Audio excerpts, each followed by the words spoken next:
Ang isang ina ay gagawin ang lahat para mapaganda ang buhay ng anak niya.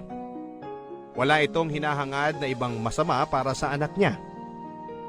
Ang mga plano niya sa buhay, lahat ay para sa ikagaganda ng kinabukasan ng anak niya. Pero paano nga ba kung ang tanging nakikita ng isang ina na paraan para maging maganda ang kinabukasan niya ay sa maling paraan? Itutuloy pa rin ba niya kahit alam niya na hindi na ito maganda? Sa lahat ng ina, hanggang saan ang kaya mong gawin para mapaganda ang buhay ng sarili mong anak? Hanggang saan ka idadala ng pangarap mong mapabuti siya kahit na alam mong kakapit ka sa planong hindi maganda? Alamin natin ang kwentong ibinahagi sa atin ng ating kabarangay na si Rubina, isang anak na binenta ng kanyang sariling ina. Paano nga ba siya binenta? Alamin natin yan sa mga kwento ng pag-ibig, buhay at pag-asa sa Barangay Love Stories. Dear Papa Dudut, siguro mahigit 30 minuto na akong nakaupo sa gilid ng CR namin. Nakasuot ng magarang bathrobe habang hinahayaan kong tumulo ang hindi ko napunasang buhok sa aking suot. Naiinitan ako pero hindi ko pa rin magawang tumayo para lumabas ng CR na yon. Alam ko may nag-aabang sa akin sa labas ng pinto ng CR. Nakahiga marahil sa aming kama habang nanonood ng TV. Tumayo ako nang maramdaman kong ang ngawit sa aking mga paa. Tinungo ko ang salamin at pinagmasdan ang aking sarili. Hinawi ko ang basang buhok ko. Pinagmasdang mabuti ang aking maputlang mukha. Walang kahit na anong bahid ng kolorete sa mukha. Maganda ako. Yun din ang sabi ng lahat ng nakakasalamuha ko. Matangos ang aking ilong, malalim ang aking mga bilugang mata, at may biloy ako sa kanang pisngi. Kulay malabnaw na kape ang aking mga mata, na mas lalong pinaganda ng aking mahahabang pilik mata na nakuha ko raw sa aking ama na hindi ko nakilala. Maganda ang pangako, Papa Dudut. Ang panganglaging sinasabi ng mga kakilala ko na pwedeng pang modelo pero hindi ko yon nagamit para doon. Dahil nagamit ko yon, ang pangangyon para mapa sa akin ng lalaking naghihintay sa labas ng CR na ito. Nakahiga marahil habang nanonood ng TV, habang naghihintay na lumabas ako. Napabuntong hininga ako. Bakit ko nga ba ginagamit ang kagandahan ko sa ganitong buhay? Sandali lang. Mali na sisihin ko ang sarili ko dito dahil sarili kong nanay ang dahilan, Papa Dudut, kung bakit ako nasa ganitong sitwasyon. Sandali lang. Pumayag ako eh. Kaya ang ibig sabihin lamang nito ay pareho kami ng nanay ko na mali sa sitwasyong ito. Muli akong napabuntong hininga, Papa Dudut. Lumapit ako sa pintuan para buksan na yon pero hindi ko ginawa. Nilapit ko ang aking kanang tenga sa pintuan at pinakinggang mabuti kung ano ang ginagawa ng taong nasa kwarto. Baka sakaling mahagip ng pandinig ko kung ano ang ginagawa niya bukod marahil sa pagkakahiga at panonood ng TV. Nang wala akong halos marinig ay ipinihit ko na ang doorknob para mailuwa na ako ng CR papunta sa kwarto at doon ay nakita ko ang lalaking nasa kama habang nakaharap sa telebisyon na nakamute. Hindi niya ata ako napansing lumabas na ng CR dahil nakatuon ang buong atensyon niya sa kanyang cellphone. Halatang may kausap. Ayoko nang alamin kung sino yon. Dahan-dahan ako, Papa Dudut, na lumapit sa kanya at kung hindi pa ako naupo sa gilid ng kama ay hindi niya mapapansin na nandun ako. Ngumiti ito sa akin. Ngumiti ako pabalik sa kanya at matipid lang. Ngiting alanganin. Ngiting gusto kong bawiin dahil hindi ako masaya sa sitwasyon na meron ako pero wala na akong magagawa dahil nandito na ako. Hinawakan nito ang aking kamay at inangat at saka hinalikan habang nakatitig pa rin sa akin. Umiwas ako ng tingin. Memoryado ko na ang mukha niya. Sa tagal na naming nagsasama. Oo, Papa Dudut. Nagsasama kami, Papa Dudut, pero hindi ako ang asawa ng lalaking ito. Siya si Antonio. 56 years old at isang may kayang negosyante na nakilala ko kung saan ako ibinenta ng nanay ko. Oo, ibinenta ako ng nanay ko. Ako si Rubina at ipapakilala ko sa inyo ang bentahang naganap sa pagitan namin ng ina kong si Dina.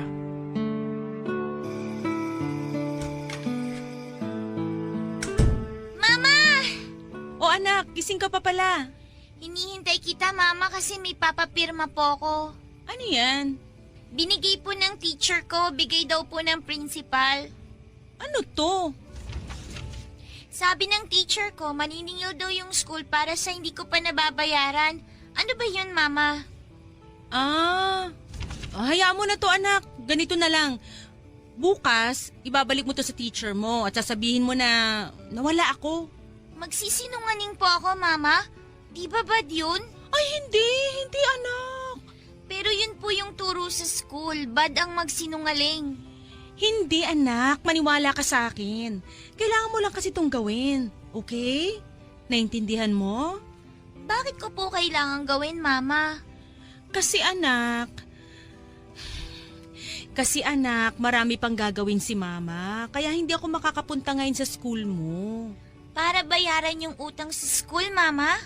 Oo, tama. Yun. Wala na po ba tayong pera, Mama? Hindi naman sa wala. Pero madami kasing binayaran si Mama na utang natin sa ibang tao. Ganun po ba, Mama? Kawawa naman po tayo. Ay hindi anak, huwag kang maaawa sa nangyayari sa atin kasi nakakaraos naman tayo kahit papano.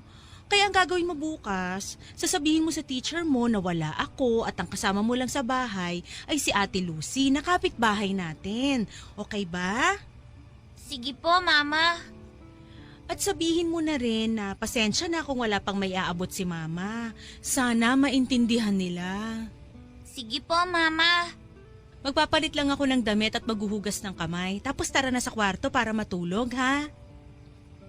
Mama? Ano yon anak? Hindi po ba tayo kakain? Kakain? Hindi pa kasi ako kumakain, Mama. Si Ate Lucy kanina bago siya umalis, sinabi sa akin na wala na raw natirang pagkain mula kagabi.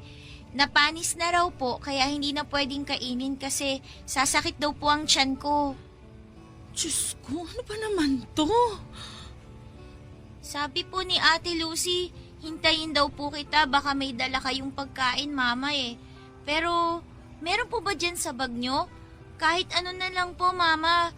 Kahit isang biskwit, okay na po ako doon. Anak, kasi walang dala-dala si Mama eh. Eh kayo po, kumain na po ba kayo? Hindi rin anak eh. Ano po gagawin natin, Mama? Kanina pa kasi sumasakit po yung tiyan ko sa gutom eh. Inom ka na muna ng tubig, anak. Ayoko na po, Mama. Nasusuka na po ako. Kanina pa ako nagtutubig. Lagyan mo ng konting asin para hindi ka masuya sa lasa ng tubig. Para may lasa rin, di ba? Wala na rin po tayong asin, Mama. Nasagi po nung daga kahapon, di ba? Kahit konti, wala? Wala na po. Winalis ko na po eh, tsaka tinapon ko na po. Tara na lang sa kwarto, anak. May tinatago ka po bang pagkain doon, Mama? Wala, pero itutulog na lang muna natin yung gutom natin. Kaya po nating matulog ng gutom? Susubukan natin, anak. Saka ilang oras na lang umaga na. Makakakuha na uli ako ng racket para may pangbili tayo ng pagkain. Nung oras po kaya, Mama? Sana po bago ako pumasok sa school. Oo, anak.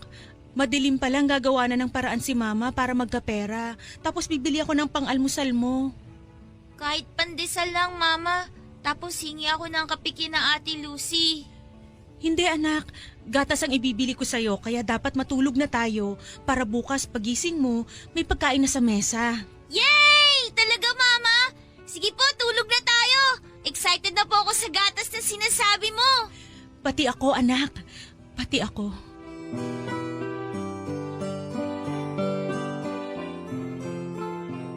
Bata pa lamang ako ay alam kong mahirap na kami ng nanay ko. Nasanay ako na laging itinutulog na lamang ang gutom. Nasanay ako sa lasa ng sardinas na tutubigan para dumami at lalagyan na lamang ng asin kapag nasobrahan sa tubig. Nasanay na rin ang sikmura kong kumain ng mga panis na ulam na hinihingi ng aking nanay sa kapitbahay. Sabi ng kapitbahay namin, kailangan na naming ubusin ang tira-tira nila at wag nang ipaabot kinabukasan dahil mapapanis na yon. Pero hindi naniniwala si Mama. Sinusubukan niya na ipaabot pa kinabukasan pero nasisira na ito. Kapag gano'n na ang nangyayari, nakikita ko ang panghihinayang sa mukha ni Mama. Kung sana naniwala lang siya sa kapitbahay namin na wag nang ipaabot kinabukasan ang ulam na bigay nila. Kung hindi sana niya kailangang tipirin ang ulam na bigay nila para umabot pa kinabukasan, edi hindi sana yon masisira at tanging basurahan ang makikinabang. Nakakalungkot, Papa Dudut. Sa ganitong buhay ako pinalaki ng nanay ko. Sa ganitong buhay ako nasanay. Pinatibay ng kahirapan ng sikmura naming pareho. Mas matibay pa nga ata kesa sa mga dagang nasa estero. Sa totoo lang ay hindi naman daw ganito ang buhay namin noon, sabi ng mga nakakakilala kay Mama. May nakapangasawa raw na Canadian si Mama. Yun po ang aking ama. Bago ako mabuo sa mundong ito ay may maliit sila na negosyo. Nagpapautang daw sila ng mga empleyado ng isang mall. Maganda ang kinalabasan ng negosyo nila pero hindi rin yun nagtagal dahil kailangan bumalik ng aking ama sa Canada dahil nagkaroon ng problema sa kanyang papeles at kung ano-ano pa. Ang sabi niya sa aking ina ay babalik ito pero naghintay ng matagal ang aking ina pero hindi na nagpakita pa ang aking ama. Sising-sisi ito kung bakit hindi niya rin sinabi sa aking ama na buntis na ito. Gusto sana niyang isorpresa noon ang aking ama pero dahil nga sa kailangang umalis kaagad ni Papa pabalik ng Canada ay hindi na niya nagawang sabihin pa. Ang sabi ni Mama sa sarili niya ay hihintay na lamang daw niya ang pagbabalik ng aking ama pero nanganak na si Mama, nailabas na ako sa mundong ito at lumaki.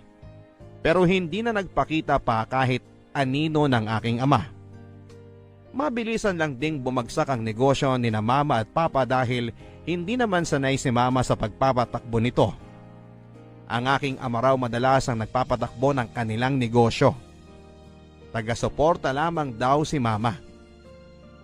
Kaya ayon, noong nag-isang taon ako ay tuluyan nang nawala ang negosyo ni Mama at para mabuhay ako ay sa kung ano-anong trabaho ang pinasok niya. Nagtrabaho ito bilang helper sa isang karinderya. Sumubok din ito na maging masahista pero ang napasukan pala niyang massage parlor ay yung illegal at ibang masahe ang ginagawa. Nagmanicure at pedicure din siya pero dahil hindi naman niya talaga alam na maglinis ng kuko, ay tinigil din niya lalo na noong nagka-impeksyon ng nilinisan niyang paa. Nagbenta na nga rin ito ng mga kawali at ibang mga gamit sa pagluluto. Nilalako niya ito sa kung saan-saan. Bitbit niya ang mga ito habang bitbit pa ako sa kalagitnaan ng tirik na araw. Maraming naaawa kay Mama noon kaya naman may mga nakukuha si Mama na pera mula sa kung kani-kanino na nakikita kami. Kaya naisip niya na mamalimos na lamang kasama ako. Sa una ay gumagana yon, pero nang tumagal, lalo na nang lumaki na ako ay kailangan na rin niyang tumigil dahil hindi na naniniwala ang taong mahirap siya. Lalo na kapag nakikita ako. Dahil nga may dugong Canadian ako ay lumaki akong mistisa at matangos ang ilong. Kaya walang naniniwala na anak ako ng mahirap, na anak ako ng pulubi. Sa paglaki ko ay marami pa akong natunghayang trabaho ng mama ko. Bilib na bilib ako noon sa kanya dahil kahit na ano ang pasukin niya, masiguro lang na makakain kami 2 beses sa isang araw. Masiguro lang na makakapag-aral pa ako. Masiguro lamang na mabuhay ako. Ganyan ako kamahal ng mama ko. Sa murang edad ay ramdam ko na ang pagmamahal niya at ramdam ko ang hirap niya na buhayin ako. Kaya pangako ko noon sa sarili ko paglaki ko, natutulong ako sa nanay ko. Gagawin ko rin ang lahat para masuklian ang ginawa niya para sa akin mula pagkabata hanggang sa pagtanda. Hinding-hindi ko siya pababayaan at sisiguraduhin ko na bibigyan ko siya ng mas magandang buhay.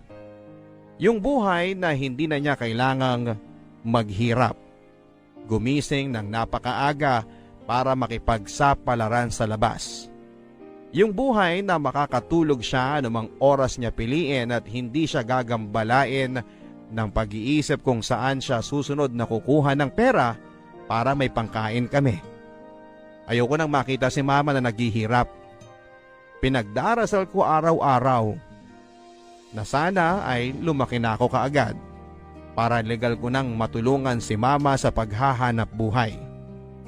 Hindi ko na kasi masikmurang makita siyang unti-unting nagiging manipis ang katawan dahil sa kahirapan at sa pagod. Gusto ko siyang makitang malusog dahil never ko siyang nakitang ganito. Gusto kong magkalaman ang kanyang humpak na mga pisngi. Gusto kong mawala ang mga itim sa ilalim ng kanyang mga mata. Ayoko nang maramdaman ang buto-buto niyang mga kamay at likuran. Gusto kong makita siyang hindi maputla. Gusto kong makita siyang may kulay tulad ng ibang nanay na masigla sa buhay. Gusto kong maging maayos ang buhay ng aking ina bago mahuli ang lahat dahil para sa akin. Si mama ang buhay ko at ang dahilan kung bakit nandito pa ako sa mundo.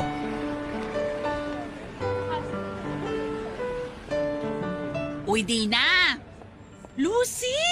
Kamusta ka na? Eto, gumanda na. Halatang halata nga. Grabe ang puti mo na. Hindi yung puting maputla yung puting parang artista. Sinabi mo pa. Ang gara ng damit mo. Parang yan yung nakikita ko sa mga magazine Yung mga suot ng mga artista sa ibang bansa. Ang ganda talaga, Lucy. Ay, at saka tignan mo tong nasa leeg ko, oh. Ang gandang kwintas. Gintong tunay ba yan? Abay, bakit naman ako magsusuot ng fake, di ba? Ang yaman mo na ata talaga, Lucy. Nakakaingit ka naman. Kaya pala matagal ka naming di nakita ni Robina. Kaya ka pala umalis bigla dito sa atin? Eh, alam ko namang wala akong mapapala dito, no? Tama ka dyan. Tingnan mo nga kami, dalaga na si Robina pero andito pa rin at parang araw-araw ay mas lalong humihirap.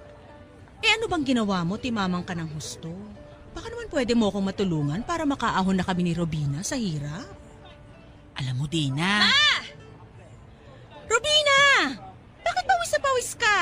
Pambihira kang bata ka, oh! Tumakbo kasi ako galing kina May.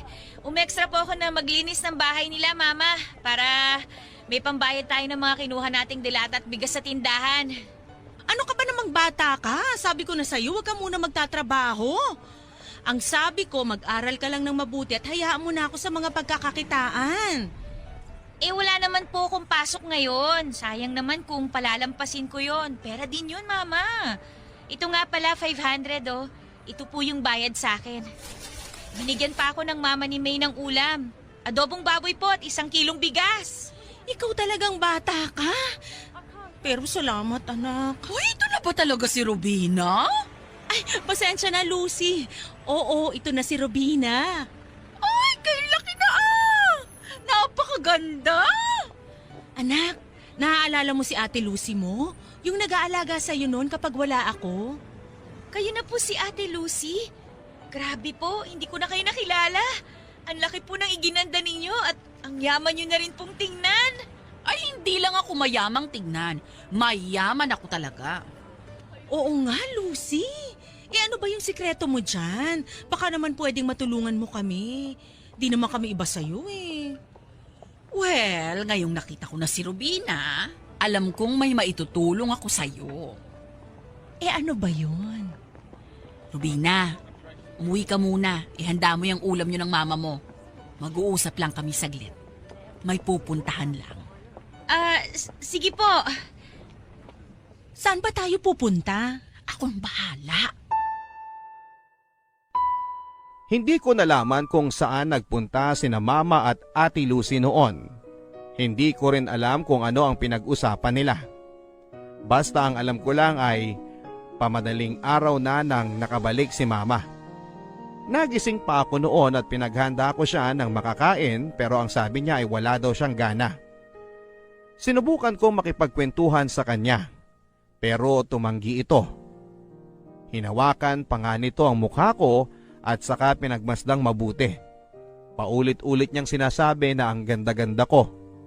Mabuti na nga lang daw at nakuha ko ang itsura ng aking ama at hindi sa kanya na walang kahit na anong ganda sa katawan. Naninibago ako sa mga sinasabi ni Mama. Hindi ko alam kung dahil kaya ito sa naging pag-uusap nila ni Ate Lucy. Nahiya naman akong tanungin kung ano nga ba ang pinag-usapan nila kasi alam kong ayaw na ayaw ni Mama na nakikisawsaw ako sa usapang matatanda. Kaya hinayaan ko na lang. Sa paglipas nga ng mga araw at buwan, napapansin ko ang panay ang pag-aalaga sa akin ni Mama. Inaalagaan naman niya ako dati pero triple ngayon na akala mo ay isa pa rin akong sanggol. Binilhan ako nito ng mga lotion, make-up at bagong damit. Ang sabi ko ay wag na niyang gawin yon dahil sayang lamang ang pera. Ang sabi niya ay may extra naman daw siyang kinita kaya okay lang. Para daw maranasan ko ang ibang nararanasan ng mga nagdadalaga. Lagi niyang pinapaalala sa akin na bago ako matulog ay kailangan kong maghilamos gamit ang sabon na binili niya para mapanatiling makinis ang aking kutis. Pinaiiwas din niya ako sa matatabang pagkain at matatamis. Di na tuloy ako nakakabili ng mga mamisong tsokolate. Gusto nito na mag-exercise ako. Sumali doon sa mga nag-e-exercise sa parke para gumanda pa raw ang hubog ng katawan ko, lalo na ngayon na papadalaga na ako. Pinabawasan din ito ang aking kanin. Tinatanong ko kung bakit ang sabi niya ay mahal na raw ang bigas kaya umuo na lamang ako. Sana nga ay yun ang dahilan, pero noong tinignan ko siya ay alam kong merong pang mas malalim na dahilan. Hindi ko na maintindihan si Mama kung ano-ano ang mga pinaggagawa nito at ipinagbabawal sa akin. Hindi naman siya ganito dati.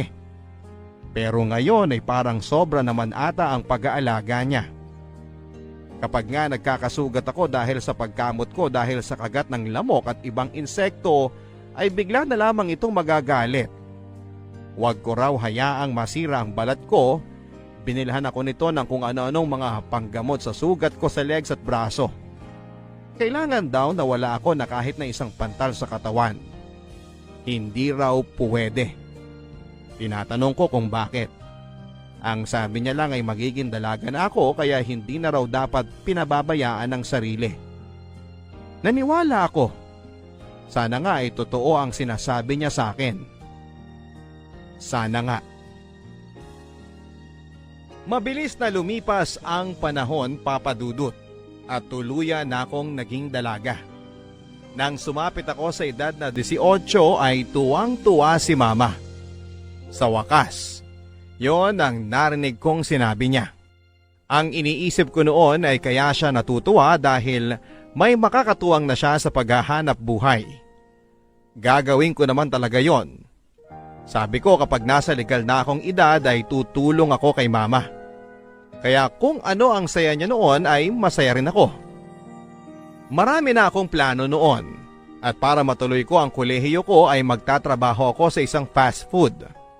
Uso naman yun ngayon Part-time lang na trabaho tapos kapag weekends ay magiging kahera na ako doon sa karinderyang malapit sa amin. Nakausap ko noon ang may-ari at pumayag naman siya. Hindi ko pa nasasabi ang plano ko noon kay mama. Gusto ko kasi siyang sorpresahin at kahit konti pa lang ang maitutulong ko kay mama, pero at least mababawasan na ng konti ang pasanin nito sa hirap sa araw-araw. Isang gabi habang inaayos ko ang resume ko na ipapasa ko sa mga fast food na bala kong pagtrabahuhan, ay dumating si mama at maraming daladala. Nilapag nito yon sa mesa at isa-isang nilabas at ipinakita niya sa akin. 3 napakagandang bestida na maiksi, 2 heels at makeup. Meron din itong pabangong nilabas. Tinatanong ko kung para kanino yon at ang sinabi ni mama ay para daw sa akin lahat ng yon. Nagtaka ako at tinanong ko kung para saan ang mga yon. Ang sabi niya sa akin ay gagamitin ko raw yon sa mga lakad namin. Tinatanong ko kung anong lakad ang sinasabi niya, pero umiling lamang ito at malalaman ko rin daw. Tinatanong ko kung saan ito kumuha ng pera para mabili lahat ng mga yon. May kamahalan yon at alam kong hindi niya kakayaning bumili noon base sa kinikita ni mama sa pang-araw-araw. Pero ngumiti lamang ito at sinabi sa akin na bigay lahat yon ni Ate Lucy. Lumang damit daw ng kanyang anak na dalaga. Mas matanda lang yon ng 5 taon sa akin. Naalala ko pa kung sino siya.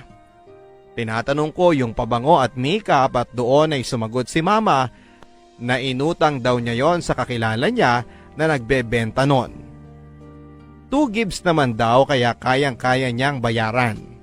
Napailing na lamang ako at saka tinuloy ang pag-aayos ng resume at nang mapansin niyo ni mama ay pinatigil niya ako. Hindi ko raw kailangang gawin yon. Nalilito ako sa mga sinasabi at inaakto niya pero hindi na ako nagtanong pa.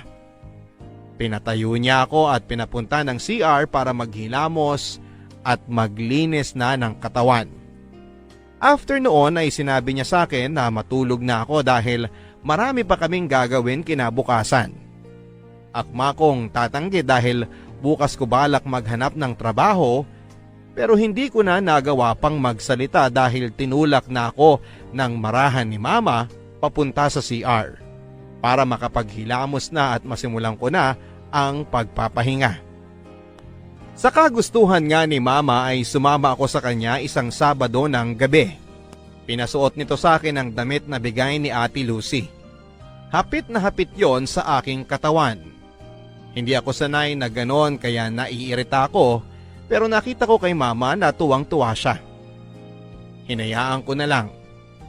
Pinasuot naman sa akin ito ang kulay itim na heels. Sobrang tangkad at halos mabuwal na ako sa unang pagkakasuot ko pa lamang. Hindi talaga ako sanay sa ganito. Sinabi ko naman yon kay mama. Sanay ako sa t-shirt at maong at sandals pero sadyang mapilit si mama kaya wala din akong nagawa. Halos 1 araw ako nitong pinaglakad-lakad sa buong bahay gamit ang heels para masanay daw ako. Nakailang tapilok ako noon pero hindi ako pinatitigil ni mama hanggat hindi ako nasasanay sa suot kong heels at nang makita nitong maayos na akong maglakad ay pinaupo ako nito sa harapan ng tukador na may salamin at tinulungan na mag-makeup. Nakailang bura kami sa mukha ko. Namumula na ang balat ko sa mukha sa kakakuskus ng panyong basa kapag nagkakamali kami sa pagpahid sa binili niyang makeup. Tumagal siguro kami ng 2 oras bago kami natapos. Pinagmasdan niya ang mukha ko. Kitang-kita ko ang pinaghalong saya at lungkot sa kanyang mga mata. Hindi ko mawari kung alin doon ang mas nangingibabaw. Hindi ko na rin inalam pa. Nang makita niyang maayos ako ay hinila na ako nito palabas para pumunta sa sinasabi niyang lugar kung saan daw sila nagpunta ni Ate Lucy. Dinala ko ni mama sa isang mamahaling hotel. Hindi ko alam kung paano siya nakapasok doon. Kung paano kami pinapasok. Basta may binulong lang si mama doon sa isang lalaki at hinayaan na kaming tumambay doon sa isang bar. Umorder si mama ng alak pero hindi yon pinagalaw sa akin. Display lang daw. Nagtataka na ako noon talaga kay mama pero hindi ko alam kung bakit hindi ko magawang magtanong sa kanya. Matapos ang ilang minuto ay iniwan ako nito sa bar. Ang sabi niya ay wag daw akong aalis doon. Pinigilan ko ito pero sabi niya 1 o 2 oras lang daw siyang lalayo sa akin. Tinatanong ko siya kung bakit pero ayaw nitong magsalita. Basta hinawakan lang nito ang braso ko at tumingin sa akin.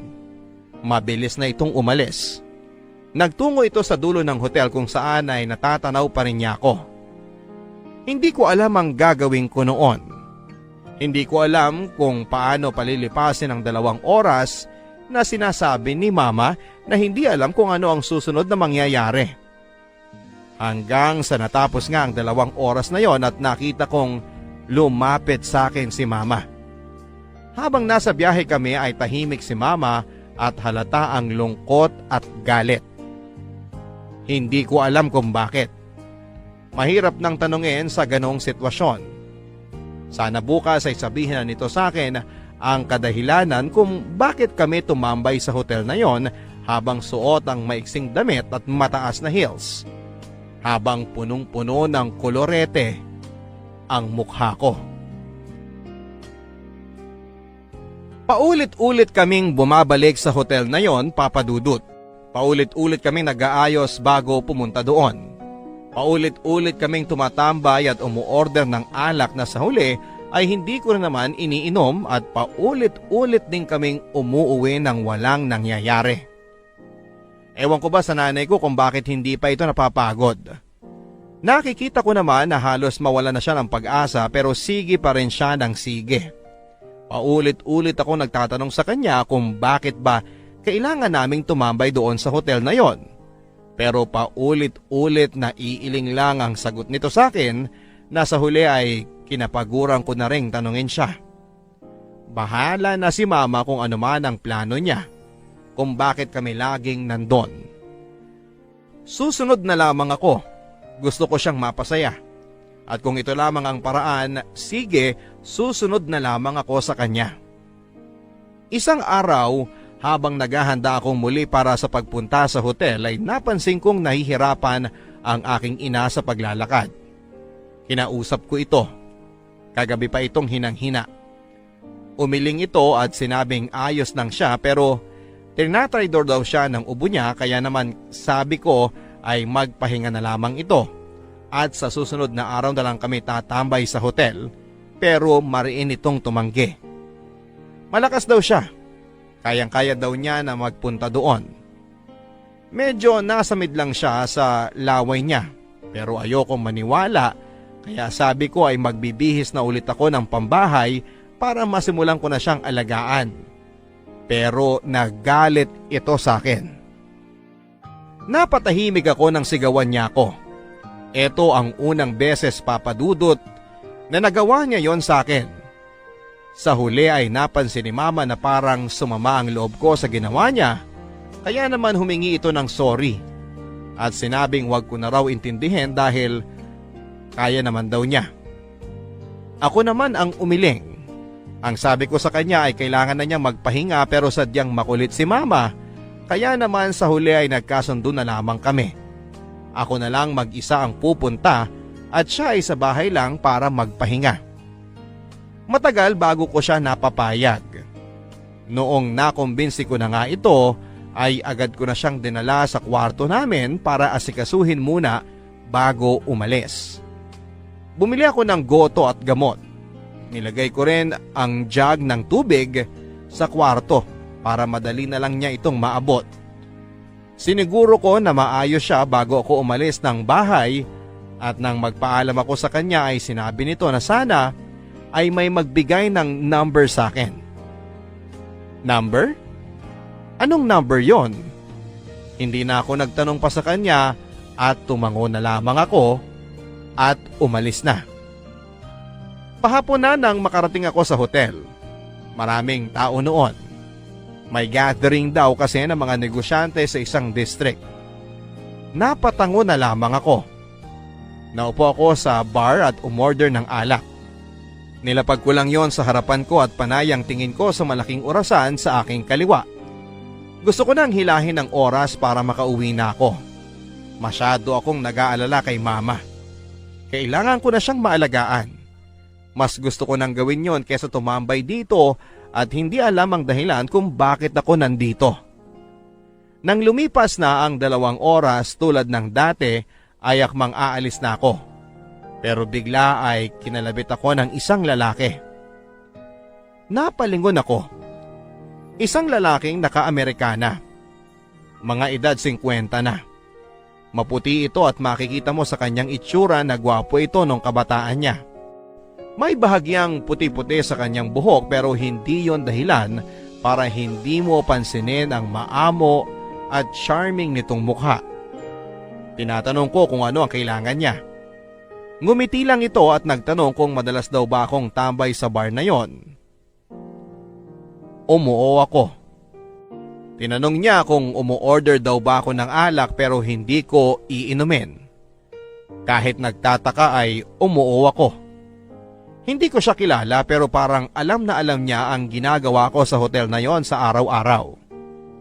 Ngumiti ito sa akin at pagkatapos ay nilabas ang kanyang wallet. Kumuha ng isang calling card at inabot niya sa akin. Siya raw si Antonio at yon ang number niya. Napakunot noo ako. Nagpaalam na ito sa akin habang ako naman ay naiwang nakatanga. Ano yun? Para saan ang calling card na yon? Hindi ko na masyadong in-stress ang sarili ko sa lalaking yon. Nilagay ko sa aking maliit na shoulder bag ang kanyang calling card at nagmamadali ng umuwi. Walang ibang nasa utak ko kundi ang maalagaan ng aking may sakit na nanay. 1 oras mahigit ang naging biyahe ko bago ako makauwi ng bahay. Sakit na sakit ang paa ko noon sa heels na suot ko. Pero baliwala lahat ng yon dahil nakita ko na ang aking ina. Nagbihis lang ako ng saglit at pagkatapos noon ay inasikaso ko na ang nanay ko. Pagkakita pa lamang nito sa akin ay agad na itong nangumusta sa mga nangyari sa hotel. Doon ay bigla kong naalala ang calling card na inabot sa akin ni Antonio. Ang taas ng lagnat niyo, ma. Mamaya ulit pupunasan ko kayo ng bimpo, ha? Magluluto na rin ako mamaya ng lugaw para may makain po kayo. Mapait ang panlasa ko, anak. Huwag mo na muna akong pakainin. Kaya pa naman ng sikmura ako. Huwag matigas ang ulo, ma. Baka mas lalong lumala ang lagnat niyo niyan. Kahit ilang subo lang para hindi naman kayo manghina lalo at saka makainom na rin po kayo ng gamot. Oo na, bahala na. Bakit kasi ngayon pa ako nagkasakit? Bugbog din kasi ang katawan niyo sa trabaho eh. Di sana nasamahan man lang kita kanina sa hotel. Kahit naman sumama kayo, wala rin naman hong ibang naganap. Wala na naman? Ang nangyari lang po kanina, bago ako umalis, biglang may nag-abot ng calling card niya. May edad na ba yung lalaki? May kaya? May edad po, oo. May kaya. Hindi ko po alam eh. Pero sa damit naman niya, mukha naman po. Asan ang calling card niya? Ha? Asan ang calling card niya? Asan? Ma, relax lang kayo. Mamaya mabinat kayo niyan eh. Mabibinat ako lalo kapag hindi mo pa inabot sa akin yan. Oh, ito po. Ito na yon! Naku, salamat naman! Ito na yon, anak! Ano pong ito na yun, ma? Ito na nga yung bunga ng matagal nating pagpunta-punta sa hotel na yun! Hindi ko po kayo maintindihan, ma. Ang calling card na to, ang kailangan natin para yumaman tayo! Yumaman? Sa hotel na yun yumaman ng Ate Lucy mo. Doon niya dinala ang dalaga niya at doon sila nakakilala ng mayamang matanda na ibabahay ang dalaga ni Ate Lucy mo. Kaya tayo doon pumupunta? Dahil yun ang sinabi sa inyo ni Ate Lucy? Yun nga, anak. Bakit hindi ninyo sinabi sa akin? Bakit kung kailan may nag-abot na ng calling card na yan, tsaka nyo lang sasabihin sa akin ang lahat ng to? Kasi alam ko, anak, na di ka papayag. Hindi talaga! May dangal pa ako, Ma! Huwag niyo naman ako igaya sa iba! Hindi tayo mabubuhay sa dangal, anak. Mabubuhay tayo kapag nagpaka-practical tayo. At ito na yun. Kailangan lang natin ng isang matandang lalaki na maeengganyo sa ganda mo at... At ibabahay niya ako at maaambunan na tayo ng pera niya, ganun ba? Tama, anak. Tama. Kaya ngayon pa lang, tawagan mo na to. Ayoko! Tawagan mo na, anak. Pera din to. Ganun na ba talaga tayo kakapos para kailanganin nating gumamit ng ibang tao? Ma, ayoko! Anak, pagod na ako. Pagod na ako sa paghihirap. Gusto kong maranasan na 3 beses tayong kumain sa isang araw. Makabili ng mga gusto natin, yung hindi lang dahil kailangan natin. Mangyayari pa rin naman yun, Ma. Kunting tiis lang. Kailangan ko lang makapagtapos ng pag-aaral. Tapos, isasabay ko yun sa pagtatrabaho sa fast food. Mabilis lang ang panahon.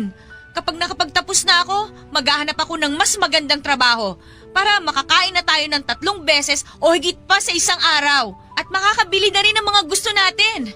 Ma, magtiwala ka.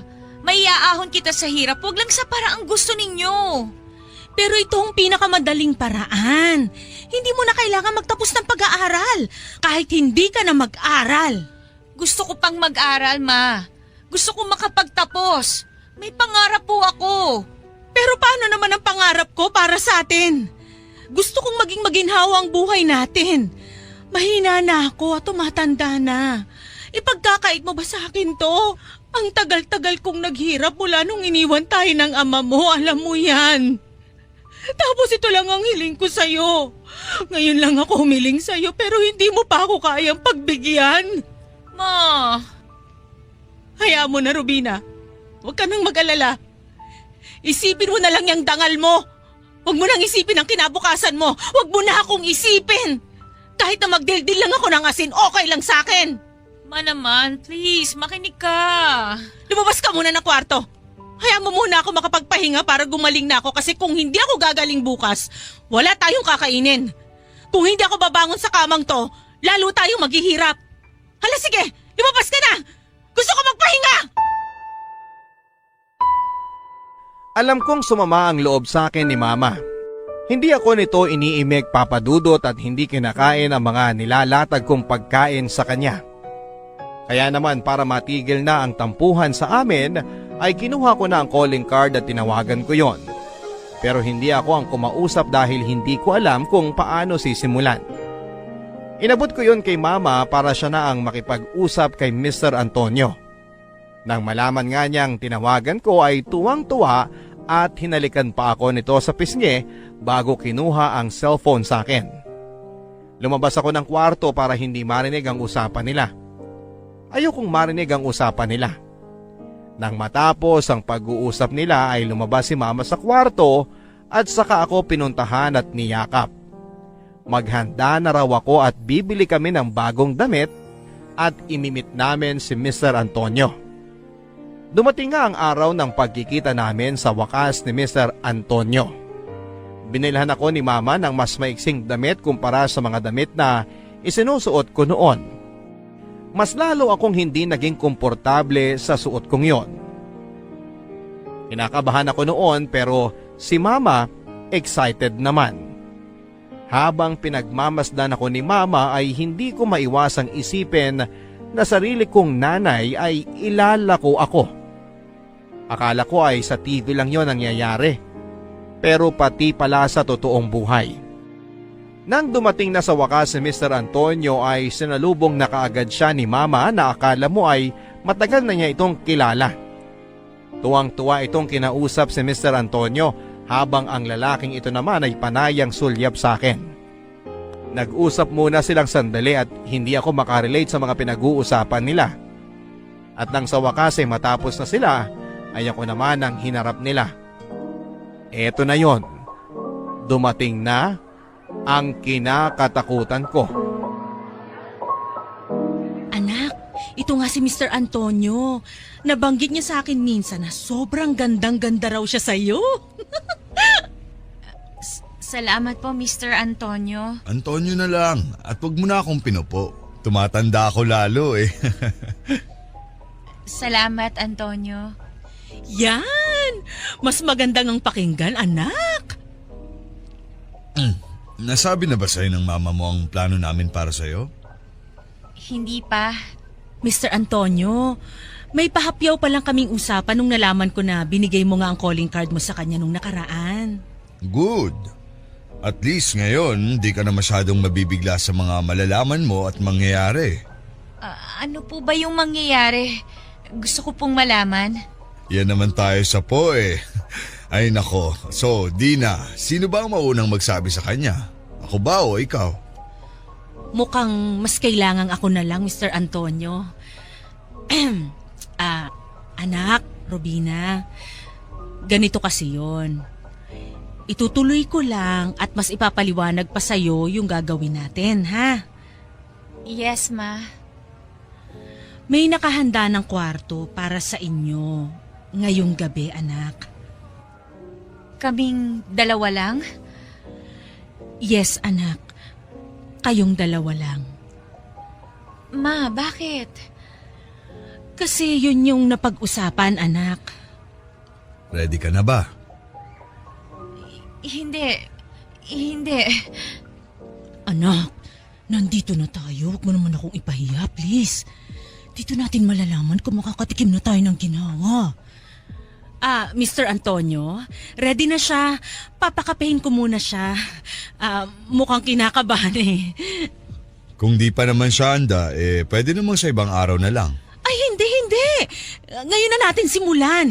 Sayang naman yung binayad sa kwarto. Di ba, anak?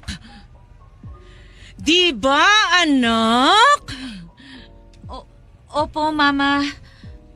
Okay, good. Wait lang ha. Sagutin ko lang tong client ko. Umorder lang kayo ng umorder dyan. Ako nang bahala. Panyero! Anak, ano ba naman yan? Napag-usapan na natin to, di ba? Walang lugar ang pag-iinarte mo. Binibigla niyo naman ako, May. Ganun talaga. Huwag ka nang magulat sa mga susunod pa. Basta makinig ka na lang sa akin at umoo sa lahat. Nasimulan na natin to, huwag na tayong aatras. Malapit na tayo sa ginhawa. Ma, baka naman... Kung iniisip mong umatras, mabuti pang magkalimutan na tayong dalawa. Ayoko nang walang isang salita. Pumayag ka na sa usapang to. Gawin mo ang lahat ng gustong ipagawa ni Antonio sa'yo oras na makapasok ka na sa kwarto nyo. Pero, Ma... Wala nang pero-pero. Sumunod ka na lang. At sumunod nga ako sa gusto ni Mama. Nang ganap nang dumilim sa labas ay nagpaalam na si Mama para umuwi na. Marami pa raw itong lilinisin sa bahay. Tumingin ito ng malalim sa akin bago nagpaalam at lumabas ng hotel na yon. Nang makapagsolo na kami ni Antonio ay kapwa kami natahimik. At nang hindi na matiis ni Antonio ang katahimikan, nagsalita ito at hinawakan nito ang aking kamay para patayuin ako sa pagkakaupo ko.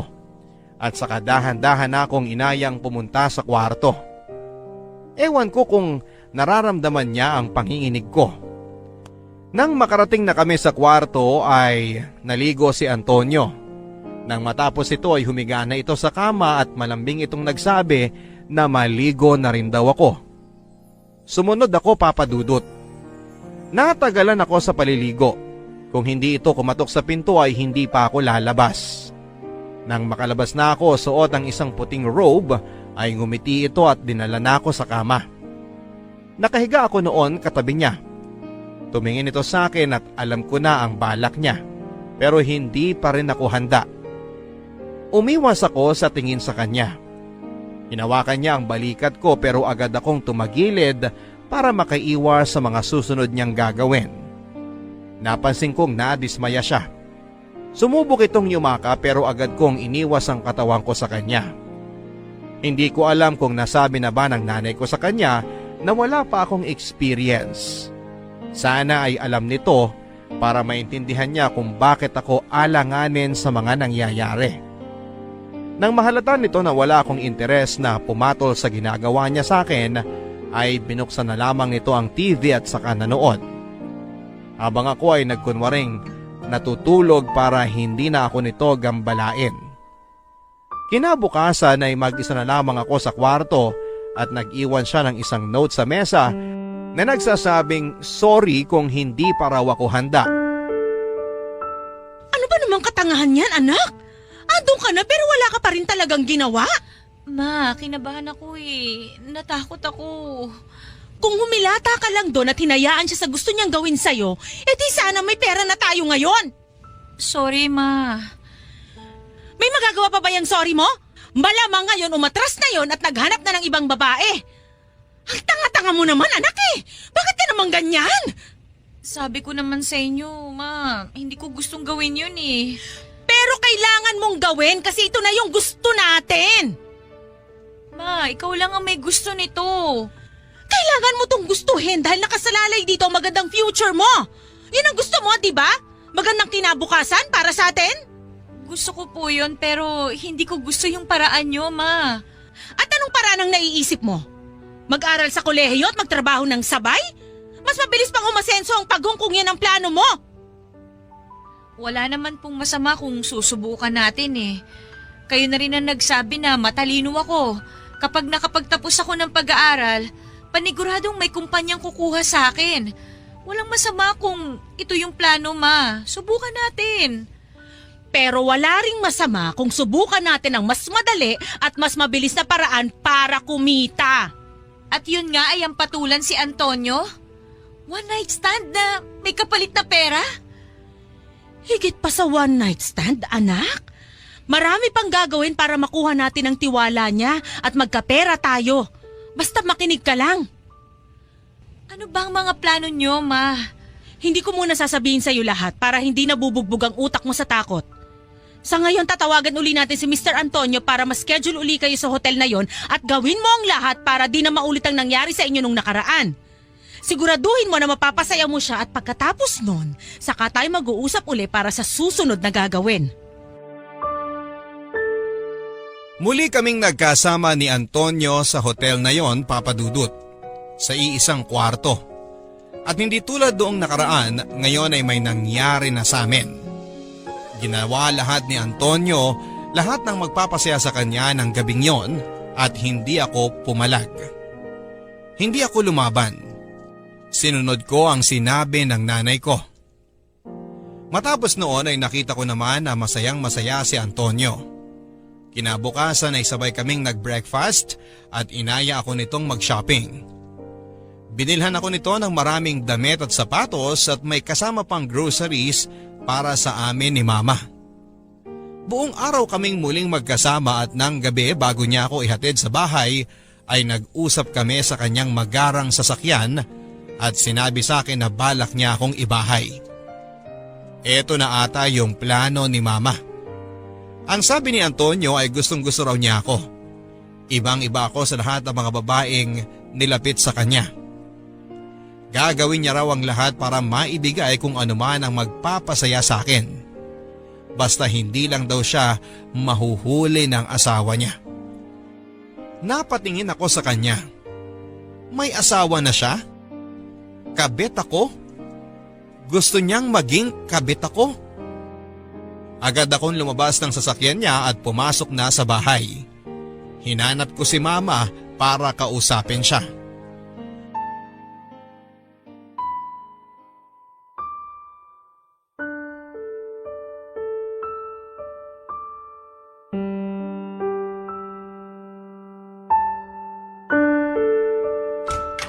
Ma! Ma! Andito ako sa CR! Ma? Alam niyo ba na may asawa si Antonio? Oo. At hindi niyo man lang naisip na sabihin sa akin to? Nakalimutan ko siguro. Nakalimutan? O sinadya niyo para hindi ako umatras sa plano niyo? O siya, aaminin ko na. Sasabihin ko naman dapat sa'yo pero plano ko pagkatapos ng may nangyari sa inyo na. Baka kasi dahil doon umatras ka pa. Talagang aatras ako kung sinabi niyo kagad nung una pa lang. Inuubos niyo ang dangal na meron ako. Tapos na nangyari na. Na-text na ako ni Mr. Antonio at masaya siya sa'yo. Ito na yun, anak. Huwag mo na masyadong isipin ang asawa niya. Ikaw na ang bagong nagpapasaya sa kanya. Nakakadiri ka, Ma! Bakit mo ko ginaganito? Dahil para sa future mo to. Puro na lang kayo future ko! Oo, dahil para sa akin, yun ang pinakamahalaga. Mas mahalaga kaysa sa magpapasaya sa akin? Magiging masaya ka kapag maayos ang future mo. Kailangan mo lang pagdaanan to. Maniwala ka, anak. Wala akong ginawa na hindi para sa'yo. Lahat to para sa'yo. Makinig ka sa akin, anak. Lahat to para sa'yo. Muli akong sumunod sa mga sinabi ni Mama. Nagkausap na ulit sila ni Antonio at wala pang isang linggo ay nilipat kami sa isang kondominium, malayo sa mismong tirahan ni Antonio. Wala kaming ibang bitbit kundi ang sarili namin. Ang sabi ni Antonio, lahat ng kailangan namin ay nandun na. Magsabi lang daw kami kung may kulang pa para maipadala niya. Tuwang-tuwa si Mama nang makita ang malaking condominium unit na ibinigay sa amin ni Antonio. Agad itong humiga sa kama at nang makontento na ay saka nagbukas ito ng ref. Mas lalo itong naging masaya nang makitang umaapaw sa lusog ang ref namin. Yun pa lang ang unang beses na nakita ko ang sagad na saya ng aking nanay. At kahit papaano ay naging masaya din ako. Hindi ba yun naman talaga ang pangarap ko? Ang makita siyang masaya habang iniaahon siya sa hirap. Tuwing weekends ay kasama ko si Antonio hanggang Lunes ng umaga. Kapag andon si Antonio ay nagche-check-in naman si Mama sa isang hotel na malapit lang sa kondominium para makapag-solo kami ni Antonio. Nakasanayan na namin ang ganong klase ng setup. Nakasanayan ko na ito. Nakasanayan ko nang maging kabit. Mabait naman si Antonio, kaya naman hindi ako nahirapang pakisamahan siya sa totoo lang. Lagi itong nakikinig sa mga sinasabi ko at lahat ng gusto ko. Kahit hindi ko sabihin ay ibinibigay niya. Ang sabi niya ay gusto lang daw niyang maging masaya dahil gustong gusto niya ako. Kapag ganito na ang ginagawa at sinasabi niya ay medyo gumagaan na ang loob ko hanggang isang araw. Hindi ko na namalayan na nahuhulog na ako sa kanya. Pero alam kong dapat na hindi ako mahulog ng todo. Dahil nga sa kabit ako, and at the end of the day ay uuwi pa rin ito sa asawa niya at maiiwan ulit ako na mag-isa. Kaya nga sinusulit ko na ang araw na kasama ko siya para maiparamdam na na-appreciate ko lahat ng ginagawa niya para sa amin ni Mama. Pinagluluto, minamasahe, pinapakinggan at inaalagaan ko siya. Hindi dahil ito ang gusto ni Mama, kundi ito ang gusto ko Umalis na dahil ba si Antonio? unti-unti nga ay nahuhulog na Kaayos ang lang loob po. ko sa kanya sa Pinagluto mo ba siya bago paglipas umalis? ng panahon. Oo naman, Ma. Lagi naman eh. Kumain ka na ba, Ma? May natira pa po ako sa niluto ko. Papainit ko na lang sa microwave. Naku, hindi na. Kumain na ako sa labas kanina. Kumusta naman kayo? Okay lang. Ganun pa rin. Kabit pa rin at kailangan niyang umuwi sa asawa niya. Eh bakit parang nasasaktan ka dyan? Kasi nasasaktan naman talaga ako, Ma. Sino bang hindi, di ba? Kabit ako. Hanggang dun lang ako. Eh di magpabuntis ka. Ano? Alam mo, naisip ko lang wala ito sa plano. Uunahan na kita. Maganda siguro kung magpapabuntis ka sa kanya para alam mo na, mas malaki yung ibibigay niya sa'yo na sustento at hindi lang yan. Forever na siyang nakatali sa'yo kahit kabit ka lang kasi nagkabunga na kayo eh. Yun lang naman ang naisip ko. Seryoso ka ba, Ma? Gusto mo na maglabas ako ng walang kamuwang-muwang na bata sa mundong to para makaranas ng hindi buong pamilya at pagmamahal? Seryoso ba kayo, Ma? Eh wag ka namang magalit. Naisip ko lang naman yun. At least anak, alam mong di na siya kakawala sa'yo kasi may responsibilidad na siya sa'yo. At saka diba pangarap niyang magkaanak talaga? Eh hindi yun mabigay sa kanya ng totoong asawa niya. At ano, Ma? Ay, Kapag nabigay mo yun sa kanya, baka ikaw na ang mahalin niya at hindi na ang asawa niya. Maibibigay na niya sa iyo ang atensyon at pagmamahal na kailangan mo kasi ikaw ang nakapagbigay sa kanya ng anak na pangarap niya. Pag-isipan mo ng mabuti, anak. At paano ang asawa niya? Wala na tayong pakialam doon. Ang gagawin lang natin ay ikaw ang pupwestong reyna ng buhay ni Antonio kapag nagkaanak ka na. Siya pwera na ang legal wife kapag gano'n na ang nangyari. Hindi, Ma. Ayoko. Ayoko. Anak, sabi mo lahat susundin mo. Lahat ng sasabihin ko gagawin mo. Pero hindi yung magpabuntis at sirain ang relasyon nilang mag-asawa. Mabuti na nga lang at hindi pa nalalaman ng asawa niyang tungkol sa amin eh. Paano kung malaman niya? Saan tayo pupulutin? Hihimas tayo ng rehas, Ma, alam niyo ba yon? Tapos balak niyo pang magpabuntis ako? Di lalong mas mataas ang kasalanan nun? Kawawa naman si Antonio, Ma. Naaawa ka kay Antonio?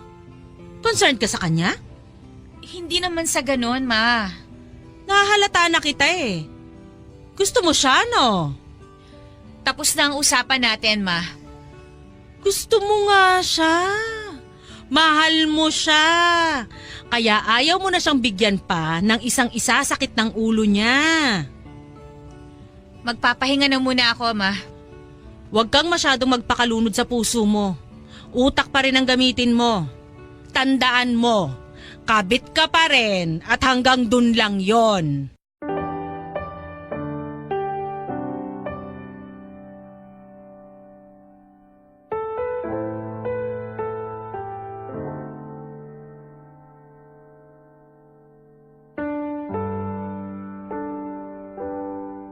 Pasensya ka na kung ngayon lang ako nakarating dito ha. Birthday kasi ng biyanan ko eh, di ako basta-bastang pwedeng umalis. Okay lang yon. Sanay naman ako na pinupuntahan mo lang kapag nakakatakas ka sa kwadra ng asawa mo. Oh, bakit ka naman ganyan kung makapagsalita? May dalaw ka ba? Hindi ako nakikipagbiruan ah. Alam mo, feeling ko gutom ka lang. Gusto mo magpa-deliver na lang tayo dito ng food? Bakit ayaw mong lumabas tayo? Alam mo naman ang sitwasyon, di ba? Di tayo pwedeng makita ng iba. Kailangan natin mag-ingat. Kasi kabit ako, ganon. Kabit kita pero gusto kita. Mahal kita, alam mo yan, di ba? Pero kabit pa rin ako. Pero mahal kita. Pero mahal mo pa rin ang asawa mo. Hindi naman siguro mawawala yun kasi asawa ko na yun eh. Ano pang ginagawa ko dito sa buhay mo? Kung hindi rin naman palang mawawala ang pagmamahal mo sa asawa mo. Pag-uusapan ba natin to ulit? Bakit hindi na ba pwede? Di ba napag-usapan na natin to? Kala ko klaro na tayo sa sitwasyon natin. Habang tumatagal, nagiging malabo na ulit ang lahat. Kaya gusto ko ulit linawin. Baka sakaling tanggapin na ng sistema ko ang lahat ng sinasabi mo. Please, Robina. Sobrang stress na yung inabot ko ilang araw na. Sa negosyo hanggang sa amin ng asawa ko. Pati ba naman dito sa'yo? Makakaranas pa ako ng stress. Kaya nga ako pumupunta sa'yo para mawala ang inis at pagod ko. Tapos ganyan ka pa? Kasalanan ko ba kung maramdaman ko to? Babae ako. Malamang nasasaktan ako sa sitwasyon ko, lalo na't ano? Lalo na't mahal na kita.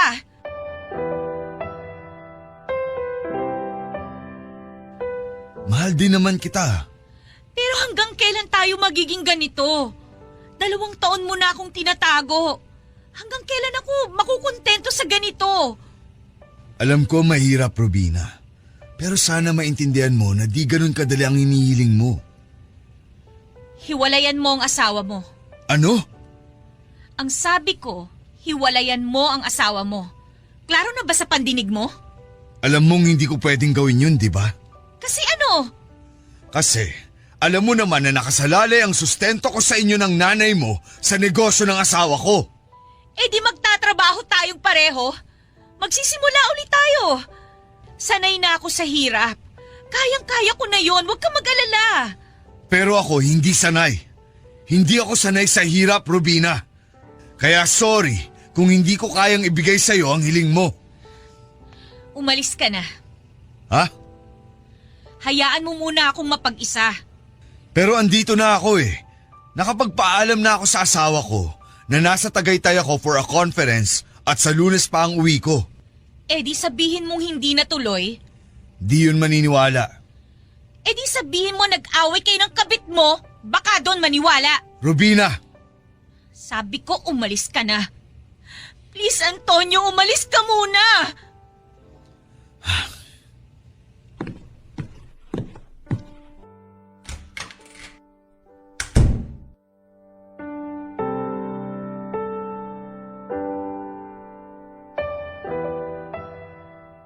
Pagkasara ng pintuan ay umiyak ako ng todo. Sobrang sama ng loob na pinaghalong hiya at inis ang naramdaman ko ng mga oras na yon. Kung dati ay tanggap ko na ang pagiging kabit pero ngayon ay parang hindi na. Lalo na nang napatunayan ko talaga na may nararamdaman ako para kay Antonio. Lalo na noong napatunayan ko sa sarili ko na hanggang doon lang ako. Puntahan niya lang ako kapag kailangan niya ng takasan ng magulo at nakasanayan na niyang mundo. Puntahan niya lang ako para may bagong makasiping at mawala ang kanyang stress. Puntahan niya lamang ako kapag kailangan at gusto niya. Yun lang ako.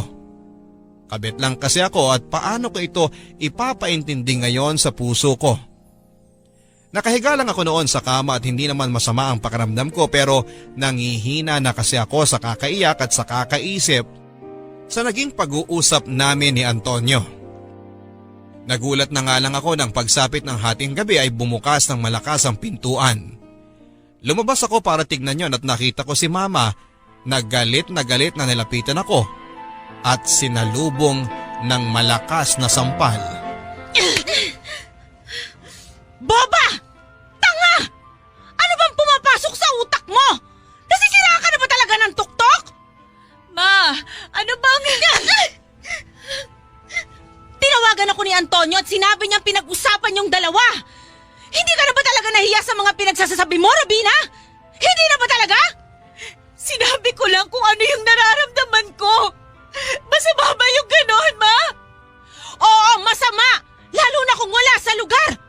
Gusto mo ba talaga mawala sa atin lahat ng pinaghirapan natin na to? Sa ating dalawa ko lang ang naghirap para mapunta tayo sa ganitong sitwasyon.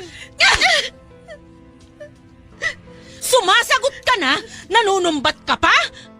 Sinasabi ko lang kung ano ang totoo. Sinasabi ko lang ang nararamdaman ko. Yang nararamdaman mo, ikakapahamak mo! Kung gusto mo maging tahimik tayo, itiko mo yung bibig mo at pigilan mo ang nararamdaman mo. Naintindihan mo ba ako? Hindi. Hindi ko na kayo maintindihan, Ma. Hindi. Huwag mo akong inaartihan ng ganyan, Rubina. Huwag kang tatanga-tanga dyan. Tandaan mo kung ano ka. Kabit ka lang. Oo, kabit ka lang. Kung kailangan pa ulit-ulit ko tong sabihin sa'yo para matauhan ka at malaman mong pwesto mo sa buhay na to, oo, ulit-ulitin ko. Kabit ka lang, Robina. Kabit ka lang. Hanggang dyan ka lang at huwag ka nang aasa na tataas ka pa. Paano niyo nasasabihin, Ma? Anak niyo ako! Kasi yun ang totoo, di ba? Yun naman ang gusto mong mangyari, di ba? Ang mailabas ang katotohanan? O yan sinasabi ko na sa'yo ang katotohanan sa buhay mo. Kabit ka! Kabit ka lang, Robina! Oo, kabit ako! Pero kayo ang dahilan kung bakit ako naging kabit! Pasalamat ka nga at ginawa kitang kabit! Kung hindi kita nilako kay Antonio, hindi magkakalaman niyang katawan mo. Matutulog kang gutom at hindi ka makakatikim ng mga pagkain na pangarap mong kainin mula pagkabata. Kaya huwag ka nag-iinarte dyan. Matuto ka magpasalamat. Eh di salamat, Ma. At ginawa mo akong kabit. Kung hindi dahil sa inyo, siguro ngayon nakahanap na ako ng lalaking single at mamahalin ako. At hindi ipaparamdam sa akin na may kahati ako. Salamat, Ma, ha? Kasi dahil sa inyo, natuto akong makontento sa pira-pirasong binibigay sa akin na pagmamahal at atensyon. Thank you! Sobrang thank you, Ma! Good! Matuto ka magpasalamat. At ito pa ha, uulitin ko. Isaksak mo sa utak mo na kabit ka, okay? Kabit ka. Kabit, kabit. Wala kang karapatang humiling pa ng sobra kasi ano ka? Kabit. Hindi ako makapaniwala sa mga narinig kong salita na lumabas sa bibig ng aking ina.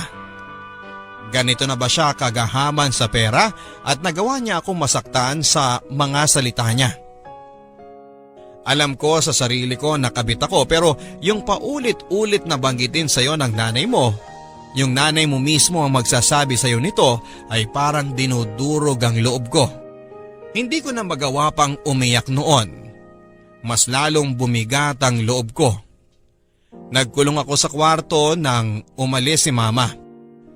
Umaga na ako nakatulog noon at bago magtanghali ay nakatanggap ako ng tawag mula kay Antonio. Ayoko sanang sagutin dahil masama pa rin ang loob ko, pero sa pagkakataong yon, siya lang ang alam kong magpapagaan ng loob ko. Nakakatawang isipin na kung sino pa ang taong dahilan kung bakit durog na durog ang puso ko ay siya ring dahilan para gustuhin mong mabuo ka. Sinagot ko ang tawag niya. Sinubukan kong pakalmahin ang sarili ko para hindi na ito maramdamang kagagaling ko lang sa mahabang oras ng pag-iyak. Nagsorry ito at sinabing mali siya sa mga sinabi niya. Gusto niyang magkita kami noon. Naka-check-in lang daw siya sa malapit na hotel sa condominium. Gusto niya raw akong makita dahil hindi siya sanay na hindi ako nakakasama sa mga ganong araw. Naging marupok ako, Papa Dudut. Wala pang 20 minuto ay nakabukas na ang pintuan at andon siya para yakapin ako. At doon ay muling may nangyari sa amin. Para ipakilala sa akin na talagang mahal ako ni Antonio ay dinagdagan pa nito ang mga ibinibigay niyang allowance sa akin. Kasama na dyan syempre ang supplies namin sa condominium. At iba pang luho na hindi ko naman hiniling sa kanya pero ibinibigay pa rin niya sa akin. Dinagdagan din niya ang araw na magkasama kami. Imbis na 2 araw lang ay naging 3 araw na. Paminsan-minsan ay lumalabas na rin kami pero sa malayong lugar para hindi kami makilala ng mga tao. Kontento na ako sa ganoon at sa tingin ko, at least ay naipaparamdam pa rin sa akin ni Antonio na kahit kabit ako ay mahal pa rin ako nito. Natuwa naman si mama sa mga nangyayari at panay ang sabi nito na ituloy ko lang daw ang ganito. Iwasan ang away sa pagitan namin ni Antonio at itago na lamang ang nararamdaman ko para hindi na gumulo ang plano. Konting-konti na lang daw at mawawala na ang nararamdaman nito para sa asawa niya. Konting-konti na lang daw at mapupunta na sa akin ang lahat ng pagmamahal ni Antonio. Para akong robot na sunod ng sunod kay mama. Kahit sa totoo lang ay masama pa rin ang loob ko sa mga pinagsasabi nito sa akin noong mga nakaraan. Hinihintay ko na magsorry ito at bawiin lahat ng mga masasakit na sinabi niya sa akin pero wala ito sa sistema niya. Na para bang hindi nakaprogram sa kanyang katawan ang salitang sorry. Talagang pinaramdam pa rin niya sa akin na ako ang mali sa mga nangyari sa nakaraan. Na siya ang tama. At dapat lang ako makinig sa kanya. Sa unang beses sa buhay ko ay namuhi ako bigla sa nanay ko. Sa paglipas ng mga araw, naging masaya at kontento na lamang ako sa mga nangyayari. Siguro nga ay natanggap ko na lamang na hanggang dito na lamang ako talaga. Mabubuhay ako bilang isang kabit at siguro ay oras na para tanggapin na habang kasama ko si Antonio. Habang mahal ko siya, ay mananatiling kalahati lang ang maibibigay nito sa akin dahil ang kalahati ay laging nasa asawa niya na kailangang araw-araw kong taguan. Ingatan at iwasan dahil kung hindi ay mawawala ang natitirang kalahati ng puso ni Antonio at ayaw kong mangyari yon. Dahil kahit kalahati lang yon, kailangan ko yon dahil doon lang ako nakakapit. Dahil doon lang ako pwedeng umasa sa kalahating pagmamahal ni Antonio para sa akin. Sandali lang.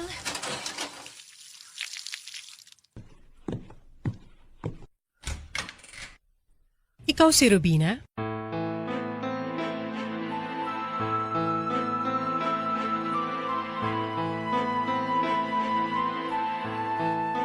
Tao po, may kailangan po ba kayo? Pwedeng pumasok? Sino muna kayo at ano po ang kailangan ninyo? Maganda ang condo unit mo, ha? Mukhang mamahalin. Sino ka ba? Hindi kita pinapapasok kaya pwedeng lumabas ka na? Mamahalin din ang mga gamit dito. Uulitin ko. Lumabas ka na bago pa Bago ako... ka tumawag ng pulis? Go! Tumawag ka na pero do it for me.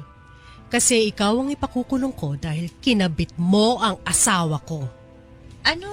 Oh, come on, Rubina. Sa tingin mo talaga na itatago nyo ng maayos ang relasyon nyo ng asawa kong si Antonio?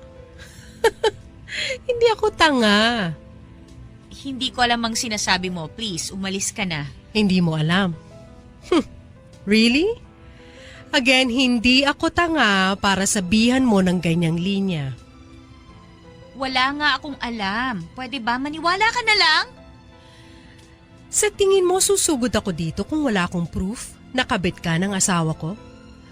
Uulit-ulitin ko to kasi ito yung totoo. Hindi ako tanga, Robina. Matagal ko nang alam na may relasyon kayo ng asawa ko. Noong una, wala akong pakialam. Sige, gawin niyo lang ang kasalanang yan hanggang magsawa kayo. Pero siguro dahil sa sobrang nag-e-enjoy na kayong dalawa na halos araw-araw na kayong magkasama napapabayaan na niya ang negosyo namin. Oops, sorry, mali.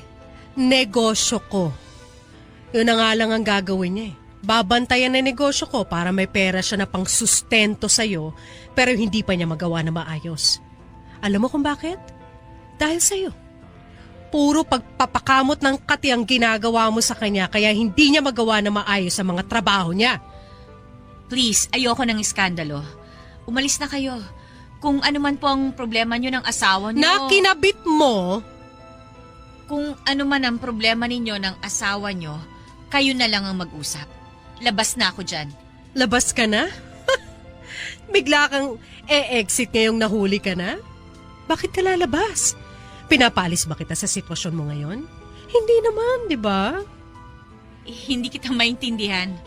Hindi mo talaga maiintindihan kasi kayo mga kabet, ang utak nyo kasing laki lang ng pinutol na kuko.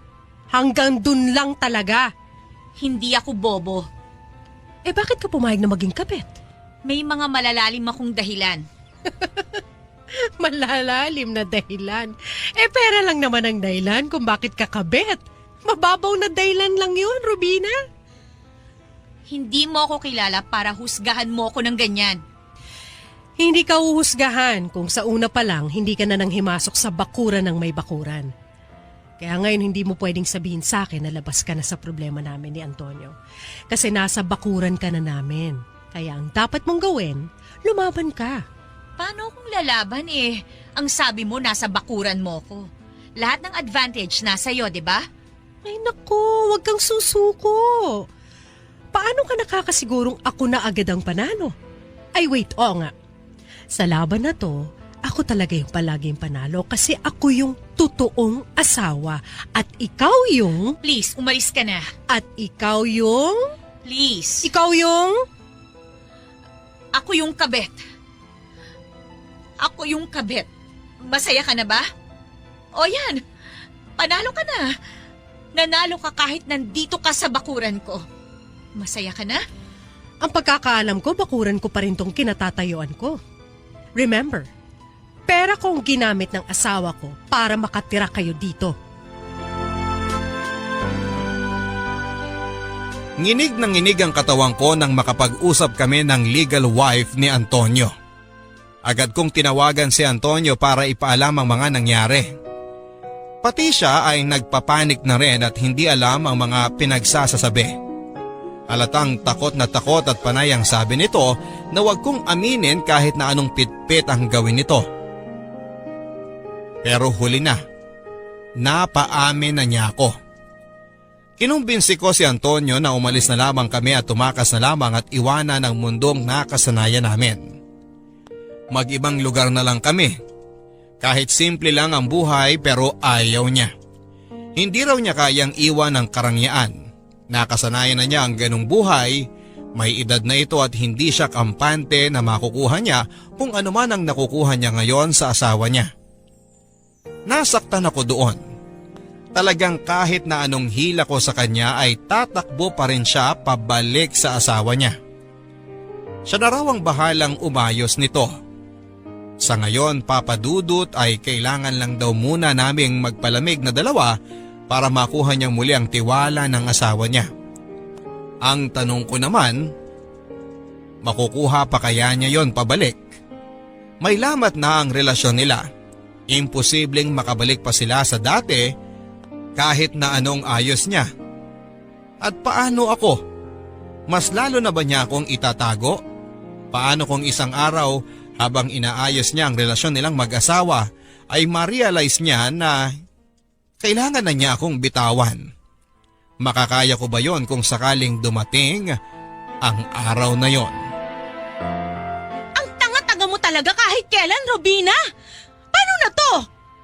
Hindi ko naman ginusto na malaman ng asawa ni Antonio ang lahat. Alam niyo, nag-iingat kaming dalawa sa lahat ng ginagawa namin, Ma. Kung nag-iingat kayo, bakit kayo nahuli? Ma, may pakiramdam din yung tao. Alam niya kung may ginagawang kalokohan ng asawa niya. Alam niyo yan. Babae kayo, dapat alam niyo yan. Huwag mo na akong nirarasonan dyan. Dapat tayong makaisip ng paraan para di kayo paghiwalayin ni Antonio. Ma, yan pa rin ba ang nasa isip niyo? Kailangan pa rin ba naming magsama talaga? Natural! Sayang ang pera! Nakakabwisit itong nangyayaring to ngayon. Malapit na tayo dun sa maayos na buhay Magkakapera na sana tayo ng malaki Kung di lang talaga kayo nahuli, di sana maayos pa rin ang lahat. Ma, pwede ba wala nang sisihan? Ayusin na lang natin to. Paano nga natin to maaayos? Hindi nga natin alam kung ano pang gagawin at hindi pa natin alam kung anong next move ng asawa niya. Inaya ko si Antonio na magpakalayo-layo na. Iiwan na namin ang buhay namin dito.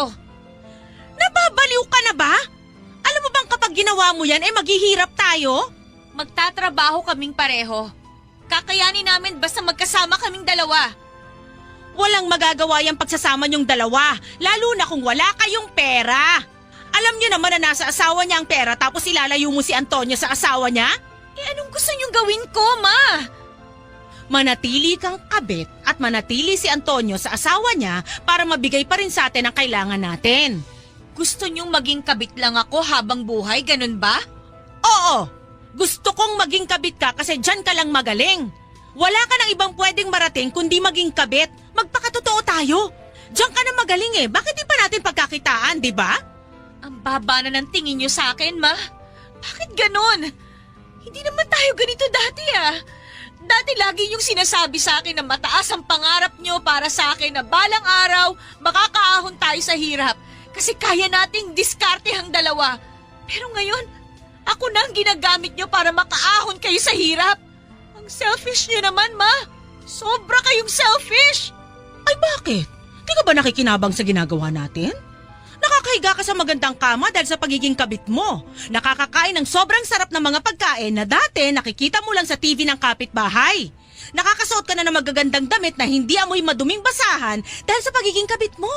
Naisip mo ba yon? Oo, Ma.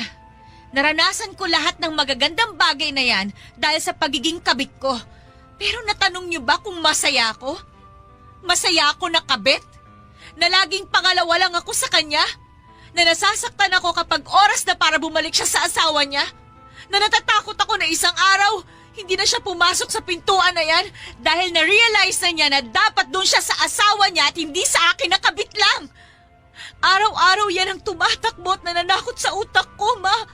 Pero natanong niyo ba yon? Hindi.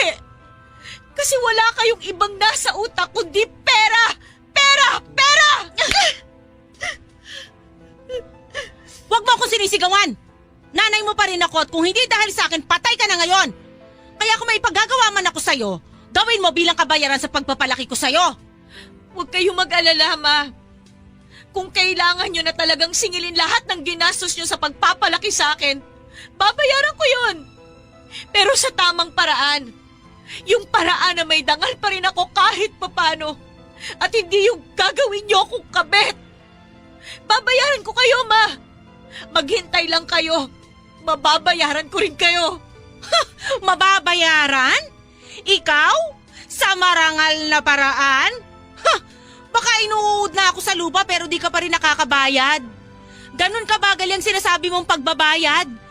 Tiwalang-tiwala ka sa sarili mo na makakakuha ng pera sa marangal na paraan? Eh kung magpapakatotoo tayo, wala ka makukuha dyan. Kasi di ka sanay sa diskarte sa buhay. Kaya tanggapin mo na lang na sa pagiging kabit ka lang magkakapera. Sa pagiging kabit ka lang magaling, kaya isaksak mo yan sa utak mo. Ano ka uli? Ha? Ma, please. Huwag naman pati ikaw. Ano ka uli? Ma, Sabing ano ka uli eh? isa akong kabit. Good! Isaksak mo ng paulit-ulit yan sa utak mo kasi hanggang dyan ka lang. At huwag ka nang umasa na aangat ka pa dyan. Ambisyosa! Ang mga salita ng nanay ko ang naging anesthesia ko para tuluyan na akong walang maramdaman. Sinubukan kong tawagan si Antonio pero hindi ito sumasagot. Tulad ng sabi niya ay kailangan muna naming magpalamig sa mata ng asawa niya. Nangako naman siya papadudot na babalik siya pero hindi niya masasabi kung kailan. Nagpapadala pa rin siya ng pera tuwing nakakatsyempo siya, madalas ay si mama ang nakakakuha ng pera. Hindi pa rin kami nakakapag-usap ng nanay ko, malamig na rin ang turing niya sa akin na hindi nakatulong sa lungkot na nararamdaman ko. Pakiramdam ko tuloy ay mag-isa na lamang ako. Ang mga mahal ko sa buhay, unti-unting nawawala dahil sa mga sinunod kong desisyon nila. Nakakulong lang ako madalas sa kondominium. Walang makasama dahil si mama ay madalas na wala.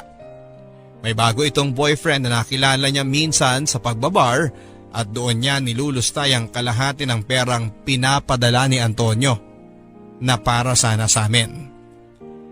Nakakulong lang ako madalas sa kondo. Nakatingin sa cellphone at umaasang tatawag si Antonio para mapagaan ang loob ko pero dumilim na. At liliwanag ng muli pero hindi pa rin nagpaparamdam si Antonio. Paano na ako?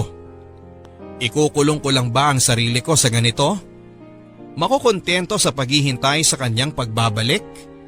Makukontento lang sa kung ano yung itatapon sa akin na parang alagang aso? Hindi ko alam kung ilang buwan akong ganito. Basta ang alam ko isang araw ay hinarap ko ang salamin. At hindi ako nakontento sa mga nakita ko. Ang layo na ng itsura ko sa dati. Mas lumalim ang aking mga mata dahil sa puyat at sa kakaiyak. Nagnipis na ang pisngi ko at halos hindi ko na rin nadadaanan ng suklay ang mahaba kong buhok. Namumutla ako pati ang mga labi ko na tuyong-tuyo na rin tulad ng nararamdaman ko. Hindi ito pwede. Hindi pwedeng ganito na lamang ang nakikita ko sa salamin palagi. Pumasok ako sa banyo, hinubad ang namamaho kong damit at sinimulan ko ng buksan ang shower. At hinayaang linisan nito ang katawan ko na matagal nang nababad sa dumi. Nang makontento ako ay lumabas na ako at saka dumiretso sa kwarto. Binuksan ang kabinet at hinanap ang pinapulang bestidang meron ako. Nahanap ko yon. Napangiti ako. Sinuot ko yon at saka pinagmasdan ang sarili ko sa malaking salamin. Napakaganda ko pa rin. Sinuklay ko ang aking buhok at pinahira ng kolorete ang aking mukha. Makapal na makapal ang lipstick ang magdadala sa akin ngayon. Nang makontento na ako sa pinintahan kong mukha ay tinungo ko na ang lalagyan ng sapatos. Pinili ko papadudot ang pinakamataas na heels na meron ako. Kulay itim yon at bagay sa pulang bestida ko. Muli kong tinungo ang salamin sa aking kwarto. Napakaganda ko sa refleksyon ko. Bago ko umalis ay siniguro kong madadampian ang damit at balat ko ng mamahaling pabango na ibinili sa akin ni Antonio nang nagtungo ito sa ibang bansa. Napapikit ako habang ini-spray ko ito sa sarili ko. Nang makontento na ako ay kinuha ko na ang susi ng kondo at ang maliit na shoulder bag ko. Lumabas ako at nagabang ng taxi at nang makakuha na ako ng taxi ay nagpahatid na ako kung saan ay nagsimula ang lahat. Sa hotel kung saan kami unang nagkakilala ni Antonio. Sa hotel kung saan ay napatunayan ko kung saan lang ako magaling. Ang maging kabit. Tinungo ko ang bar at umorder ako ng alak pero hindi ko yon gagalawin. Titingin-tingin ako sa paligid at umaasang may makakapansin sa akin at lalapit. Para saan? Para maging kabit nila. Kasi doon lang naman ako magaling, hindi ba? Ang maging kabit at wala na akong iaangat pa doon kasi yun naman ang sabi ng nanay ko. At pakiramdam ko ay tama siya. Hanggang doon lang ako. Napangiti na lamang ako habang iniisip yon. Kung sakaling hindi na babalik si Antonio, siguro naman ngayon ay kapag ginalingan ko ay makakahanap ulit ako ng bago. Yung magbibigay ng kalahati ng puso niya sa akin. Makukontento na ako sa ganon kasi yun lang naman dapat ang asahan ng isang kabit na katulad ko. Hindi ako dapat umasa ng buo dahil nang minsang umasa ako sa ganon ay nasaktan lang ako. Ako si Rubina. Kabit ako. Matututo akong maging masaya sa ganito kasi dito lang ako pwedeng magaling ang sabi ng nanay ko. Ang nanay ko na hanggang ngayon ay pangarap ko pa rin bigyan ng magandang buhay kasi yun ang pangarap ko mula noong bata pa ako. Ako si Rubina. Sana maintindihan ninyo kung bakit ganito ang pinili kong mundo. Mga kapuso, kung ano ba talaga ang ibigay at itawag sa iyo ng mundo, yun na ang paniniwalaan mo? Hindi ba pwedeng maging ikaw yung taong pinili mong maging ikaw? Hindi ba pwedeng wag kang magpadikta sa mga sinasabi ng iba at sundin kung ano ang binubulong ng sarili mo? Maging ikaw, base sa nararamdaman mo. Sana, Rubina, kung nakikinig ka man ay malaman mong suportado ka namin. Kung sakaling sa pagkakataong ito ay piliin mo na ang buhay na gusto mo at hindi ang sinasabi ng nanay mo. Naniniwala kami sa batang Rubina na nakatago dyan sa nakasaramong puso. Pakawalan mo siya para masabi niya kung ano ba talaga ang gusto niya para maging masaya ka. Siya ang totoong nakakaalam kung saan ka pwedeng maging maligaya. Palayain mo siya at maniwala ka, magiging masaya ka kung makikinig ka sa kanya. Hanggang sa muli mga kapuso sa mga kwento ng pag-ibig, buhay at pag-asa. Ito po ang Barangay Love Stories. Barangay LS 97.1